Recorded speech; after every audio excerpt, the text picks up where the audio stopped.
Welcome again in 16 video of trigonometry. You know that we are discussing here exercise 3.5 of ML Agarwal. Correct? Now in this sequence we take here question number 23rd of your book.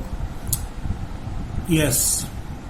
So 23rd question, as you are looking here, 23rd question is saying so that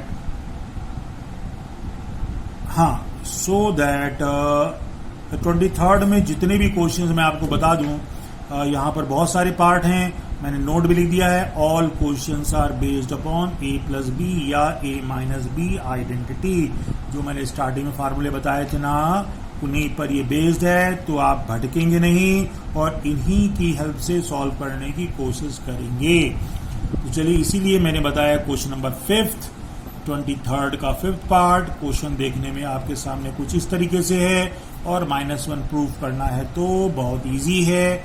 हमने यहाँ पर left hand side को ले लिया है, तो ये बन गया कुछ फार्मूले जैसा. क्या? tan, इसको a मान लें, दिस इज द b, तो a b also here, it is same as tan a plus tan b whole upon 1 minus tan a tan b. This is the formula of tan a plus b. Correct? a plus b मतलब, अरे ये कुछ गड़बड़ लिख दिया मैंने, यहाँ कहाँ tan आ जाएगा, ये आ जाएगा tan a plus b. Correct? tan a plus b आ गया ना. अब दोनों को ऐड करेंगे तो कितना आ गया, 135.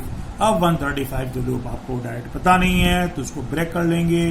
चाहे 180 माइनस करो, चाहे 90 प्लस करो, तो मैंने 90 प्लस 45 कर लिया, कोई दिक्कत नहीं. 90 का रूल होता है, चेंज होगा, गया है दूसरे में तो माइनस होगा, तो माइनस cot 45 आ जाएगा. cot 45 1 होता है, माइनस लगा पहले से, -1 आपका राइट हैंड साइड जो था, देखिए यहाँ पर प्रूव हो जाता है. करेक्ट? तो ये इजी क्वेश्चन 23rd आपने कर लिया. चलिए एक दूसरा क्वेश्चन 25th हम आपको बताने जा रहे हैं. क्वेश्चन कह रहा है कि cos square pi by 4 plus x minus sine square pi by 4 minus x evaluate, का मतलब इसकी वैल्यू फाइंड करनी है, आपको सॉल्व करना है. तो कैसे करोगे भाई? स्क्वायर में है, इधर भी स्क्वायर है, ये cos square minus sine square. तो याद करिए, जब मैं आपको 14 वीडियो बता रहा था तो आइडेंटिटीज बताई थी मैंने शुरू में, और वो जो लास्ट वाली 2 आइडेंटिटीज थी ना, sine square a minus sine square b और cos square a minus sine square b. तो ऐसे ही तो है ये cos square a minus sine square b. मैं फिर याद दिला देता हूँ, ये आइडेंटिटीज थी cos square a minus sine square b is equals to cos a plus b into cos a minus b. याद करेंगे आप. तो भाई इसको देखने पर लगता है कि इसको लगाने पर काम हमारा बन सकता है, तो चलिए काम बनाते हैं अपना. तो यहाँ पर cos a कितना है, this is the whole angle a, और दिस एंगल कितना है b. तो cos a प्लस b और cos a माइनस b, इसके वैल्यू देखिए एरो लगा हुआ है, तो a प्लस b और a माइनस b हुआ ना. अब ये माइनस के अंदर जो प्लस कर दिया इधर वाले को, ठीक है ना, ध्यान देंगे आप. तो अब यहाँ पर पाई बाई 4 90 हो जाएगा, तो ये 90 और ये बेचारा पाई बाई 4 कैंसिल, यहाँ पर x कैंसिल, तो ये कुछ ऐसा आ गया, कुछ ऐसा आ गया, ये कटेगा पाई बाई 2 बचेगा. और cos 90 की वैल्यू कितनी होती है, cos 90 की वैल्यू 0 होती है. तो ऐसे ही आपने यहाँ cos 90 0 रखा, ये as it is 0 into something क्या मिल गया आपको, 0 मिल जाता. तो ये आपका आंसर आ जाता है, बहुत इजी. तो चलिए आगे, इसी का 27th क्वेश्चन, 27th का सेकंड पार्ट. फर्स्ट पार्ट आप करेंगे, आई थिंक बहुत इजी है अगर सेकंड समझ लेते हैं तो क्वेश्चन नंबर 27 सेकंड पार्ट ये कह रहा है कि इफ cos x की वैल्यू जो है is equal to 4/5, cos y की वैल्यू 12/13 है. थोड़ा सा और दिया गया है, x, listen carefully, x is less than 2 pi और greater than 3 pi by 2, y is also less than 2 pi and greater than 3 pi by 2, 3 pi by 2 270, 2 pi 360. समझिए ना.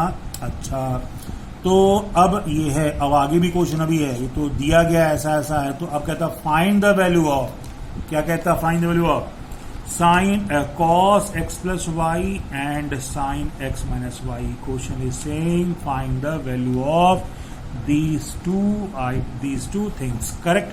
इन दोनों की वैल्यू आपको बतानी है. तो जरा हम लोग देखते हैं गौर से इसका क्या मतलब था. तो मतलब तो आप समझे गए होंगे, फिर भी मैं समझा देता हूं जिनको न समझ में आया होगा उनके लिए. तो देखेंगे आप लोग, जैसा कि शुरू में बताया गया था, एक्स और वाई एक्सेस 0 डिग्री 90, यहाँ पर 180, ये 270 और फिर एक रोटेशन के बाद 2 पाई आता है. तो यहाँ पर एक्स की वैल्यू छोटी है 2 पाई से, मतलब इससे छोटी है, और 270 से बड़ी है, इससे बड़ी है. तो इससे छोटी और इससे बड़ी का मतलब यही तो क्वाड्रेंट आया. इसका मतलब ये एक्स और वाई जो है किसमें है, दोनों lies in a fourth quadrant. ये बात समझ आ गई आपको. तो एक्स वाई चौथे क्वाड्रेंट में है, और फोर्थ क्वाड्रेंट में क्या होता है, कॉस पॉजिटिव. तभी तो इस कॉस की वैल्यू पॉजिटिव दी गई दोनों में. अच्छा चलिए कोई बात नहीं, हम पहले तो इनकी वैल्यू को निकालने की कोशिश करते हैं. कॉस एक्स प्लस वाई इसी सीक्वेंस में हम आपको बता रहे हैं. यहां पर देखिए कॉस एक्स प्लस वाई का फार्मूला होता है cos x into cos y minus sine x into sine y. ये आपके सामने फार्मूला. अब अगर आप देखें तो पीछे आपको कॉस एक्स की वैल्यू पता है और कॉस वाई की वैल्यू देखा ना आपने, ये नीचे ये कॉस वाई की वैल्यू, ये दो वैल्यू पता है. अब भाई कॉस एक्स कॉस वाई की तो पता है, साइन एक्स साइन वाई की नहीं पता है ना. तो हम क्या करेंगे, ट्रायंगुलर रूल से कॉस एक्स से साइन एक्स निकाल लेंगे और कॉस वाई से साइन वाई निकालेंगे. तो कॉस एक्स क्या होता है, गिवन है 4/5, और कॉस एक्स होता है बेस अपॉन हाइपोटेनियस. ट्रायंगल बनाया, बेस 4 है तो बेस को देखो 4 लिख दिया, हाइपोटेनियस 5 है देखो 5 लिख दिया. अब पाइथागोरस तो लगेगी, और उस पाइथागोरस की हेल्प से हमने परपेंडिकुलर की वैल्यू 3 निकाल ली. ये तो आपको आता ही होगा. अब कॉस एक्स से हमें साइन एक्स चाहिए. साइन एक्स क्या होता है पता होना चाहिए, परपेंडिकुलर अपॉन हाइपोटेनियस 3/5. अब आप कहेंगे ये निगेटिव क्या कर रहा है भाई, निगेटिव इसलिए है कि एक्स किस में था, फोर्थ क्वाड्रेंट में. फोर्थ में साइन निगेटिव होता है इसलिए माइनस कर दिया गया. करेक्ट. अच्छा चलिए अब हम कॉस वाई से साइन वाई निकालते हैं. तो कॉस वाई कितना आता है 12/13 बेस अपॉन हाइपोटेनियस. फिर बनाया ट्रायंगल, इस एंगल को वाई लिया, ये बेस हो गया, ये हाइपोटेनियस हो गया. अब फिर पाइथागोरस से हम परपेंडिकुलर की वैल्यू कितनी 5 आएगी, निकाल लिया. अच्छा अब जब निकाल लिया तो साइन वाई क्या होता है, परपेंडिकुलर अपॉन हाइपोटेनियस 5/13 माइनस, तो आप समझ ही गए होंगे क्योंकि वाई भी जो है फोर्थ क्वाड्रेंट में है. करेक्ट. तो भाई अब आपको चारों वैल्यू मिल गई हैं. देखिए ऊपर फार्मूला था cos x cos y, sine x sine y, ये देखो चारों हमको मिल जाते हैं. अब इनकी वैल्यू को इसी फार्मूले देखा ना यार, वो लगा ऊपर से, इस वैल्यू को हम लोग सॉल्व कर रहे हैं यहाँ से, ये यहाँ पर. तो cos x plus y formula आपके पास था, हमने इन सभी की वैल्यू को पुट कर दिया है. ये माइनस माइनस प्लस, ये माइनस मेंटेन रहेगा एज इट इज. 12 4 48, 13 5 65 और एलसीएम मिल जाएगा. सॉल्व कर लिया तो देखा आपने 33/65 हमारा आंसर आ जाता है. समझ गए ना. तो भाई दूसरा भी पार्ट था इसका. दूसरा पार्ट था क्या, साइन एक्स माइनस वाई. तो साइन अब तो आपको इजी हो गया, साइन ए माइनस बी का formula, sign A cos B minus cos A sine B. अब इन चारों की वैल्यू तो ऊपर पता ही हो चुकी है. चलिए एज इट इज हमने यहाँ रख दिया है. अरे भाई ऊपर पता है ना, ये कंफ्यूजन क्रिएट नहीं करेंगे. तो ये वैल्यू देखो साइन निगेटिव था तो ये वैल्यू रख दी गई है. फिर हमने इसको एलसीएम यहाँ पर 65 मिलेगा और सॉल्व कर लिया है. आपके सामने सब कुछ है और ये हमारा आ जाता है आंसर. तो कुल मिलाकर कैलकुलेशन तो आप करेंगे अच्छे से, गलती नहीं करेंगे. कॉन्सेप्ट को समझिए क्या कहता है. बात समझ आई ना. तो चलिए कुछ और क्वेश्चंस को, बहुत सारे क्वेश्चंस हैं इस चैप्टर में एक्सरसाइज में, तो उसको हम लोग देखेंगे. तो इसी सीक्वेंस में चलिए हम लोग बताते हैं आपको एक दूसरा question. That question is a 28 first part. Correct. तो look carefully what is the saying. Question 28 first part कहता है कि जैसा कि सामने है, a positive acute angle is divided into two parts. Correct. एक एक्यूट एंगल है, पॉजिटिव है, दो पार्ट में डिवाइड किया गया, whose tangents are 1/2 and 1/3, so that that angle is π/4। ये जो एंगल वो था एक्यूट वाला ना, उसको प्रूव करना है π/4, और इसको उसी को मतलब जो प्रूव करना था उसको दो पार्ट में डिवाइड करते हैं, उन दोनों का टेंजेंट जो है एक का 1/2 है, दूसरे का 1/3, ऐसा कुछ गिवन है। चलिए यहां न समझ आया हो तो आगे हम जो करके बता रहे हैं वहां समझ लीजिए। तो चलो मान लेते हैं वो पॉजिटिव एक्यूट एंगल क्या था, let a positive acute angle is alpha. चलो भाई अल्फा मान लिया। अब अल्फा को दो पार्ट में डिवाइड करना था ना, तो चलो डिवाइड कर दिया। क्या था, ए और बी का मतलब alpha is equals to A plus B, ऐसा है। अब गिवन क्या है, तो ये जो दो डिवाइड किया, इसका टेंजेंट और इसका टेंजेंट, ये दोनों टेंजेंट की वैल्यू ऊपर दी गई थी, ये 1/2 और 1/3, करेक्ट। तो यहाँ पर tan A 1/2 और B का टेंजेंट 1/3 है। तो प्रूफ क्या करना है, तो ये अल्फा था ना, ये अल्फा π/4 प्रूफ करना है। अब तो समझ में आ गया होगा बात। तो फिर से एक बार देख लेंगे, अगर कंफ्यूजन है तो अब हमको अल्फा ऐसा कुछ प्रूफ करना है। अच्छा चलिए इसी को फिर ले लेते हैं हम लोग। अब ये अल्फा क्या था, a प्लस बी, तो देखो अल्फा a प्लस बी ले लिया ना। अब यहाँ पर सोल्यूशन ऊपर डाल चुके हैं हम लोग, यहाँ पर तो हम लोग सोल्यूशन ही कर रहे हैं। तो ये अल्फा a प्लस बी हो गया। अब चूंकि tan में है तो टेकिंग tan बोथ साइड, इधर भी tan इधर भी tan, तो इधर tan लिया, tan a लिया, लिखा है टेकिंग tan बोथ साइड, तो इधर tan लिया, अरे कहाँ भागे हम, तो यहां पर लिया tan both side, tan alpha आ गया, इधर tan। अब ये ना करोगे आपकी यहाँ tan तो दोनों में tan चला जाएगा ना, ऐसे रखोगे। अब यहाँ पर फार्मूला बनेगा tan a plus B. tan a plus B क्या होता है, tan a plus tan b upon 1 minus tan a tan b। कुछ बच्चे बड़े चालाक होते हैं, वो जब tan लेंगे ना तो यहाँ tan करेंगे और अंदर ही भेज देंगे, प्लस में डिस्ट्रीब्यूट नहीं होगा, फार्मूला लगेगा, तब ये फार्मूला लगाया गया है। अब तो आप समझदार हैं भाई, tan a tan b की वैल्यू देखिए ऊपर आपको मालूम है, दोनों यहाँ रख दीजिए tan a tan b। रख दिया मैंने tan a tan b, तो 1/2 1/3 यहाँ एज इट इज। ये कट पिट कुछ ऐसा आ गया, कट गया, ये देखेंगे आप 5/5 1 आ गया। 1 किसकी होती है, 45, तो tan अल्फा कितना आ गया, tan 45, tan कट गया, तो अल्फा की वैल्यू 45 भाई प्रूव हो गई। यही हमको चाहिए थी, tan अल्फा की वैल्यू 45 आ जाती है। चलिए ठीक है, आगे हम लोग एक और क्वेश्चन लेते हैं। अच्छा क्वेश्चन है, क्वेश्चन नंबर 29 फर्स्ट पार्ट, जैसा कि आपको दिख रहा है। अच्छा तो ये थोड़ा सा अच्छा क्वेश्चन है, अच्छा तो क्या इजी है, बट कभी कभी अटक जाते हैं इसमें। तो क्वेश्चन कह रहा है कि prove that tan 70 degree is equal to tan 20 plus 2 times of tan 50, ऐसा प्रूव करना, करेक्ट। ये चीज आपको प्रूव करनी है, इतना यही बात समझा आप ना, ये पूरा प्रूफ करना है। तो चलिए इसके लिए क्या करते हैं हम लोग, सोल्यूशन डाल देते हैं। पहले यहां लिखा नहीं था हमने, ये सोल्यूशन थोड़ा लिख दिया मैंने। अब सोल्यूशन में अब देखिए यहां पर क्या है, थोड़ा सा ये अलग क्वेश्चन है। अब अगर हम ये समझें कि हम लेफ्ट हैंड साइड से ऐसा प्रूफ कर देंगे तो थोड़ा सा मुश्किल काम है। तो मैं एक ट्रिक बताता हूं, वैसे करिए आप। tan 70 मैंने लिया, अब 70 को देखो यहाँ पर 20 और 50 है, और 20 प्लस 50 भी 70 होता है, तो 70 को लिख दिया मैंने tan 50 प्लस 20। अब ये बन गया tan a प्लस b, और tan a प्लस बन गया तो तोड़ दिया इसको मैंने, क्या तोड़ दिया, tan a plus tan b upon 1 minus tan a tan b। अब टूट गया तो ठीक है, अब इस डिनोमिनेटर को इधर भेज दो भाई, आ जाओ आप इधर।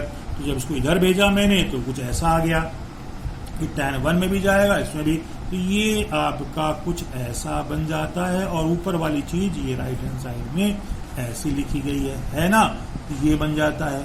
अब जो हमको प्रूव करना है वो कि tan 70 तो एक जगह था, अगर देखें tan 70 एक जगह था और 20 50 था, तो यहाँ पर 70 यहाँ पर भी थोड़ा सा दिमाग अगर लगाएं हम लोग तो बात यहाँ पर बन सकती है।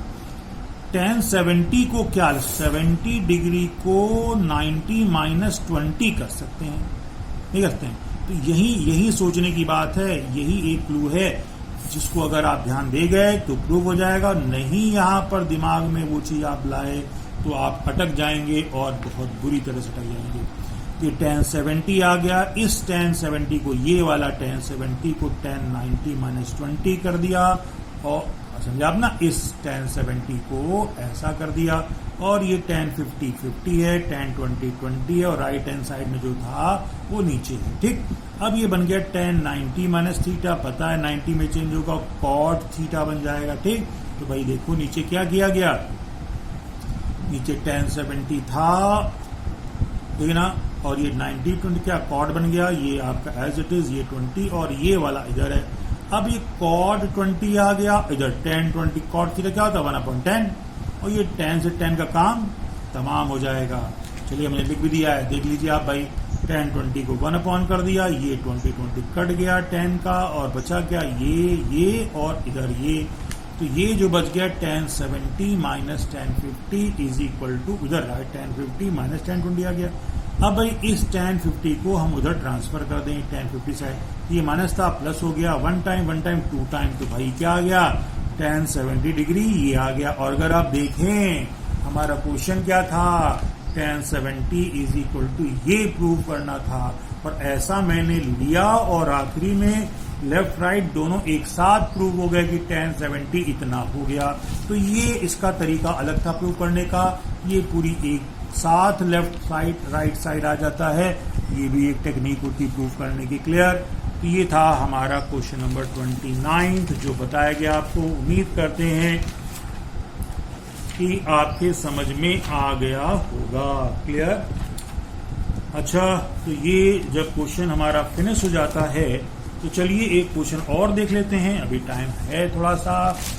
तो क्वेश्चन जैसा है कि 33rd question third part, clear, 33rd question के तीसरे पार्ट हम लोग देख रहे हैं। यहाँ पर कहता है कि if alpha plus beta is equals to gamma. आप ध्यान दीजिए, ये 33rd में जितने भी पार्ट हैं वो एक ही जैसे हैं, तो आप लोग एक क्वेश्चन को समझ लीजिए, बाकी को वैसे ही लगाएंगे, कंफ्यूज नहीं होंगे, अगर होंगे तो पूछेंगे।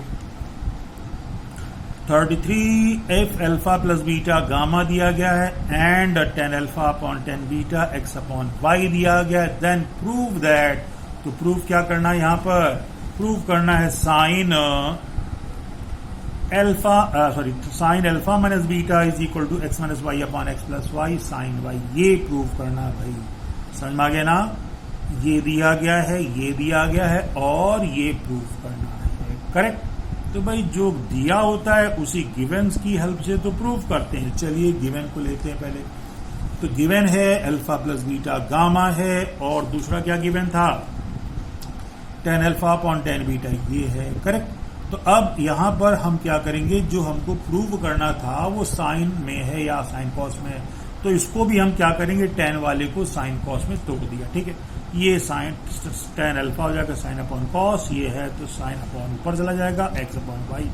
अब क्लास 9th में या 8th में आपने एक फार्मूला पढ़ा होगा, कंपोनेंडो एंड डिविडेंडो रूल। नहीं पढ़ा है तो ध्यान समझ लो भाई, एक कंपोनेंडो और डिविडेंडो रूल होता है, वो क्या होता है, कभी भी कहीं भी a upon B is equals to C upon D है, तो इसमें दो रेशियो इक्वल में दिए गए हैं, तो इसमें अगर हम लोग क्या ये कंपोनेंडो और डिविडेंडो रूल लगाएं तो क्या होता है, ये डिनोमिनेटर को न्यूमरेटर से ऐड कर देते हैं a प्लस बी, और न्यूमरेटर से ही डिनोमिनेटर को नीचे सब्ट्रैक्ट कर देते हैं। वही चीज इधर भी करेंगे, इसको ऐड करेंगे c प्लस डी और c में से नीचे माइनस कर देंगे। ये जो हमने किया है इसी को कहते हैं कंपोनेंडो एंड डिविडेंडो रूल। समझे आप ना।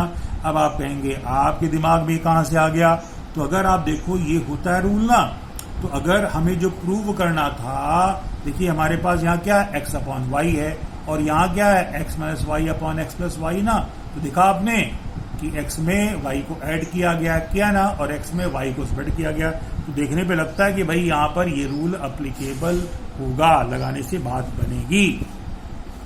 चलो बात बनाते हैं अपनी। तो बात ये थी कि क्वेश्चन हमारा यहां तक हम पहुंच चुके थे, sine alpha cos beta cos alpha sine beta is equal to x upon y, ये न्यूमरेटर हो गया, डिनोमिनेटर हो गया। Use componendo and dividendo rule, जब लगाया मैंने तो देखा क्या आ गया, तो ये आपने देखा डिनोमिनेटर को न्यूमरेटर से ऐड किया गया है, देखो ऐड कर दिया है, और न्यूमरेटर से ही डिनोमिनेटर से ऐड किया है, वही हाल यहां भी किया गया या नहीं किया गया। अच्छा, अब क्या गया, ऊपर फॉर्मूला बन गया sign A cos B plus cos A sine B, sign A cos B minus cos A sine B, ऊपर साइन ए प्लस बी, नीचे साइन ए माइनस बी, तो ऐसा बन गया। और ये बेचारा ऐसा आ गया। तो अब जब आ गया है तो क्या किया जाए, तो इस वाले को क्या किया, उधर भेज दिया ना, तो ऐसा हो गया। अब हमें जो प्रूव करना था, अगर आप देखो तो प्रूव में क्या था, x माइनस वाई ऊपर था, x प्लस वाई नीचे था, तो यहाँ तो गड़बड़ हो गया, x प्लस वाई ऊपर, तो कोई बात नहीं, हम क्या करते हैं, इसको ऊपर इसको नीचे कर देते हैं। और अल्फा प्लस बीटा को गामा माना गया है, ऊपर दिया गया है, तो इधर अल्फा प्लस बीटा को गामा भी कर देंगे, तो चलो गामा कर दिया गया, अभी फिलहाल ऐसा रखा गया। अब इसको हमने एक्सचेंज कर दिया, तो जब एक्सचेंज कर दिया तो अल्फा प्लस बीटा यहाँ बचा ना, ये चला गया ऊपर, वो नीचे, तो ये आपका यहाँ पर प्रूव हो जाता है, करेक्ट। तो ये हमारे क्वेश्चंस थे, 33 तक मैंने बता दिया है, और एक आध दो क्वेश्चन होंगे, हम लोग डिस्कस करेंगे फिर कभी नए वीडियो में। तब तक के लिए आप लोग क्या करेंगे, 3.5 एक्सरसाइज लगाएंगे, लगाने के बाद प्रॉब्लम पूछेंगे। Okay, bye.